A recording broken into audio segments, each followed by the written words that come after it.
Haleluya, terpujilah nama Tuhan untuk kasih setianya yang sampai hari ini lagi dinyatakan bagi saya dan saya yakin bagi saudara sekalian.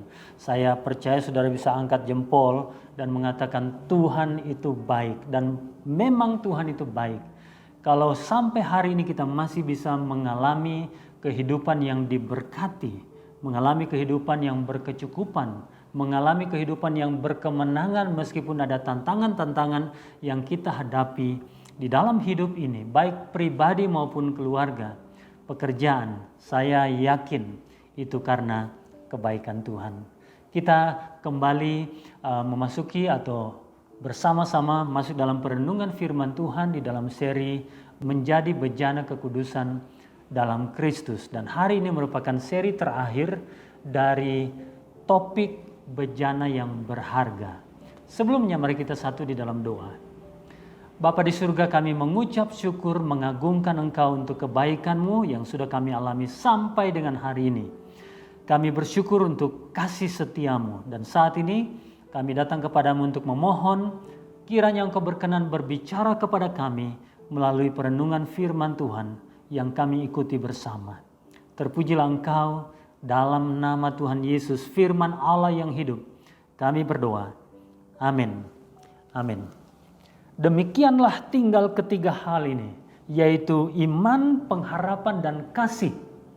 Dan yang paling besar diantaranya ialah kasih.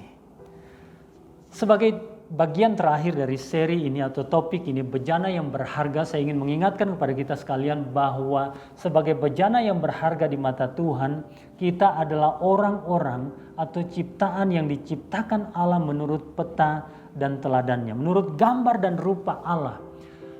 Beberapa minggu yang lalu kita belajar tentang itu. Dan hari ini kita melihat kembali kita berharga sebab Allah yang adalah kasih telah membubuhkan kasih itu di dalam diri kita masing-masing, dalam hidup kita. Dan itu sebabnya kita punya kecenderungan untuk mengasihi orang lain, saling mengasihi, menyenangi sesuatu meskipun kasih kita tidak sempurna. Saya tidak tahu berapa di antara saudara yang mungkin pernah mengalami broken heart, yaitu sakit hati atau kecewa karena kasihnya atau hubungannya satu dengan yang lain mengalami kehancuran. Ada yang mengalami sakit hati atau ada yang mengalami menyakiti hati orang lain. Kita semua tidak terbebas dari kesalahan itu. Kita pernah melakukan kesalahan itu. Dan kalau kita melihat di dalam perjanjian lama, khususnya Kejadian pasal 3, itu merupakan sebuah peristiwa yang kalau kita renungkan lebih dalam, membaca ketika Adam dan Hawa dicobai oleh iblis melalui ular itu. Kemudian mereka mengambil buah yang dilarang itu, kemudian jatuh di dalam dosa. Saya membayangkan saudara sekalian, ketika itu Allah memperhatikan mereka, gerak-gerik mereka. Allah yang mencintai mereka sedemikian rupa. Allah yang hubungan pribadinya dengan Adam dan Hawa adalah hubungan percintaan, hubungan kasih antara Sang Pencipta dengan yang dicipta. Hubungan yang sangat erat antara yang mencipta dengan yang dicipta menurut gambar dan petanya. Maka saya membayangkan waktu Allah memperhatikan Adam dan Hawa jatuh di dalam dosa, betapa kecewanya Allah Bapa Sang Pencipta itu. Tetapi satu hal yang mengagumkan, kasih Allah tidak mengalami perubahan. Meskipun kasih kita mengalami perubahan. Saudara yang saya kasih dalam nama Yesus Kristus, itu sebabnya Rasul Paulus tadi di dalam catatannya dan suratnya kepada jemaat di Korintus, setelah dia membahas tentang kasih dalam 1 Korintus pasal 13 ayat yang terakhir, dia menegaskan demikianlah tinggal ketiga hal ini, iman, pengharapan, dan kasih. Dan yang terbesar diantaranya adalah kasih. Kasih itu besar sebab Allah itu adalah kasih adanya. Sifat Allah yang sesungguhnya adalah kasih adanya. Di dalam Mazmur 36, Raja Daud mencatat sedemikian rupa indahnya tentang kasih itu. Dia mengatakan ayat yang ke-6, ayat yang ke-6 dan ayat yang ke-8 dia mengatakan demikian. Ya Tuhan, kasih-Mu sampai ke langit, setia-Mu sampai ke awan. Ayat yang ke-8, betapa berharganya kasih setia-Mu ya Allah. Anak-anak manusia berlindung dalam naungan-Mu. Saudara yang saya kasih dalam nama Yesus Kristus, karena sedemikian besarnya kasih Allah itu, sehingga meskipun Adam dan Hawa telah mengkhianati hubungannya dengan Allah, hubungan kasihnya dengan Allah, tapi Allah masih terus mengikuti ciptaannya, saudara dan saya, dan terus mencurahkan kasihnya itu. Tidak heran Yohanes yang menyaksikan Yesus disalibkan di atas bukit Golgota mencatat ayat yang sangat terkenal dan kita semua tahu itu. Karena begitu besar kasih Allah akan dunia ini, sehingga Ia telah mengaruniakan anaknya yang tunggal, supaya setiap orang yang percaya tidak binasa, melainkan beroleh hidup yang kekal.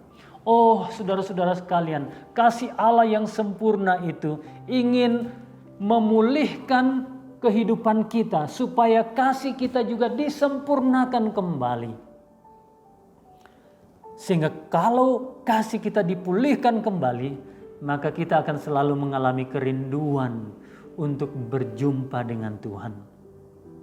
Saudara yang saya kasih dalam nama Yesus Kristus, sebelum saya sampai pada bagian akhir tentang bagaimana kasih Allah itu sangat mengagumkan, saya ingin bertanya kepada saudara, adakah kasih kita telah dipulihkan? Atau kasih kita sedemikian jauh dari Allah, dari standar kasih Allah itu? Kita mengatakan kita mencintai Tuhan, tetapi kita tidak mengekspresikan kasih kita kepada Allah itu dalam keseharian kita. Kita mengatakan kita mencintai istri kita atau suami kita, mencintai anak-anak kita atau orang tua kita, tetapi kita tidak mengekspresikan kasih itu, cinta itu, sebagaimana kita mendeklarasikannya atau kita menyatakannya. Saudara sekalian, maka tidak heran begitu sering kita merasa sedemikian jauh dari Tuhan. Kalau saudara memiliki kasih yang dalam dengan Tuhan, saya yakin apapun tantangan kehidupan di dalam keluarga, di dalam relasi satu dengan yang lain, saudara bisa menutupi tantangan itu dengan kasih itu.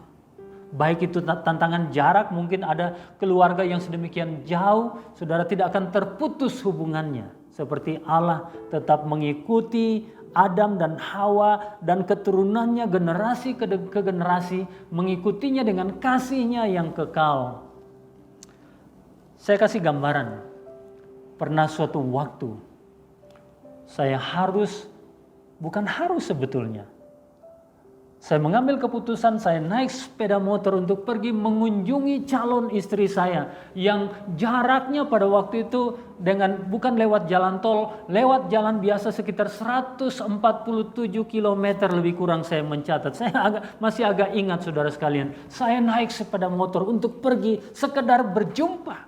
Jadi kalau kasih kita telah dipulihkan dengan kasih yang dipulihkan oleh Allah melalui kasih Kristus, maka kita akan selalu punya kerinduan untuk berjumpa dengan Tuhan. Tidak ada jarak yang membatasi kita. Kalau kita sungguh-sungguh kasihnya telah dipulihkan, hubungan kita dalam keluarga akan terpelihara dengan baik. Hubungan kita dengan sesama kerja kita meskipun terkadang ada sedikit gesekan dapat diselesaikan dengan baik. Kita dimampukan untuk mengampuni. Kita dimampukan untuk menerima kekurangan anggota keluarga kita dan juga rekan-rekan sepelayanan ataupun rekan sekerja kita. Kita dimampukan untuk mengasihi meskipun tidak sesempurna kasih Allah, tetapi dimampukan untuk mengasihi seperti Allah mengasihi. Satu hal yang sangat mengagumkan saya tentang kasih Allah yang menurut Raja Daud sangat tinggi setinggi langit, saudara sekalian, adalah kasih Allah itu sedemikian kekal, bahkan dia rela memberikan anaknya yang tunggal satu-satunya untuk kita. Di dalam catatan Rasul Paulus kepada jemaat di Roma, dalam pasal 8 ayat yang ke-32 dikatakan demikian, dan ini adalah janji bagi kita sekalian. Ia yang tidak menyayangkan anaknya sendiri, tetapi yang menyerahkannya bagi kita semua, bagaimanakah mungkin ia tidak mengaruniakan segala sesuatu kepada kita bersama-sama dengan Dia? Saudara-saudara yang saya kasih dalam nama Yesus Kristus, sungguh itu merupakan sebuah ayat yang seperti pengulangan dari Yohanes 3 ayat 16. Karena begitu besar kasih Allah, dan Rasul Paulus menuliskannya atau mengekspresikannya dengan cara yang berbeda. Dia mengatakan Dia Allah yang tidak menyayangkan anaknya. Dengan kata lain, saudara sekalian, betapa kasih itu tidak terbatas. Dia berikan yang terbaik bagi kita, anak satu-satunya, putra satu-satunya. Kemudian Paulus melanjutkan, kalau sedemikian Allah mengasihi kita, memberikan putranya bagi kita, bagaimana mungkin Ia tidak memberikan yang lain, berkatnya yang lain bagi kita sekalian. Untuk itu saya ingin mendorong saudara sekalian, kalau kita ingin mengalami kepenuhan kasih karunia Allah dalam kehidupan kita, kita perlu mengalami pemulihan kasih kita itu. Perlu mengalami kasih kita itu dibenahi kembali, mengalami pemulihan, diutuhkan kembali, saudara sekalian. Dan cara satu-satunya adalah kita datang kepada Yesus Kristus, menerima Dia atau meminta Dia memulihkan hubungan kita dengan Dia. Ketika kita telah diperdamaikan, kita merasakan kasih Allah dicurahkan bagi kita, maka kita dimampukan untuk bisa mengasihi. Dan dengan demikian, gambar Allah yang diberikan kepada kita yang sudah rusak dalam Kejadian pasal 3 itu mengalami pemulihan kembali, dan hidup kita kembali menjadi orang-orang yang memiliki keserupaan dengan Allah. Saudara yang saya kasih dalam nama Yesus Kristus, saya diizinkan oleh kasih karunia Allah berjumpa dengan seorang penginjil yang bernama Nicky Cruz dalam sebuah kunjungan di New Zealand atau Selandia Baru. Dia sedang berkunjung juga di sana. Nicky Cruz adalah seorang mantan pemimpin geng yang namanya Mau Mau di Amerika Serikat, yang sedemikian kejam, telah membunuh begitu banyak orang.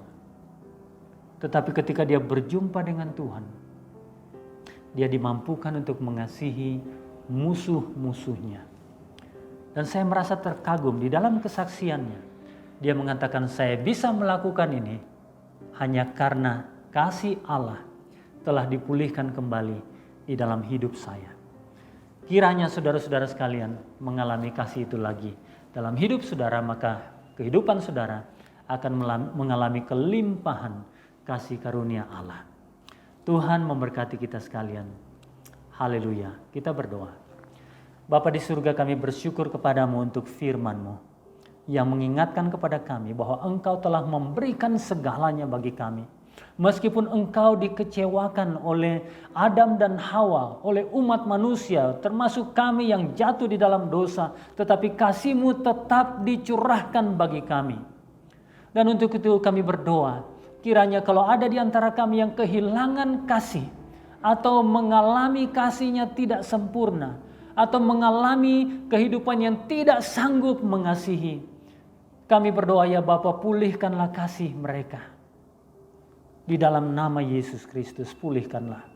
Sehingga mereka dan kami semua mengalami hidup yang berkelimpahan di dalam kasih karunia Allah. Hidup yang hubungannya dengan Allah, hubungannya dengan sesama, hubungannya dengan keluarga dipulihkan karena kasih-Nya dipulihkan. Terima kasih Bapa, karena kasih-Mu yang besar telah dinyatakan melalui Yesus Kristus Tuhan dan Juru Selamat kami. Terpujilah Engkau ya Bapa. Di dalam nama Yesus Kristus kami berdoa. Amin. Amin. Tuhan memberkati saudara. Haleluya.